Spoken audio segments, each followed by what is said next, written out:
我而家將等級4嘅黑影食屍鬼同2隻黑影鬼火重疊，用呢3隻怪獸建立超量網絡，超量召喚出嚟啊！編號怪獸104號，用你莊嚴神聖嘅聖光，令愚蠢嘅螻蟻臣服於你啦！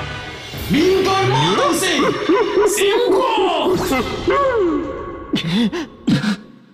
上啦閃光！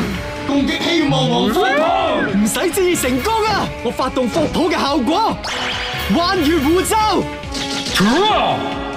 正一蠢材！你話咩話？我發動閃光嘅效果，消耗佢一個超量素材，令對手怪獸喺戰鬥當中發動嘅效果無效化。唔知咁樣啊，佢嘅效果仲可以對對手造成800點傷害啊！要玩？仲未完啊！霍普嘅效果無效化，閃光可以繼續攻擊。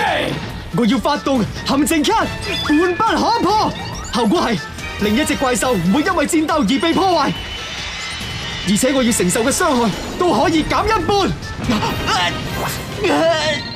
犀利喎，好頑強啊！只要保住霍普，咁霍普雷 V 算啦，留佢喺度都好嘅，係咁先好玩噶嘛。我而家喺場上埋伏一追拍，回合結。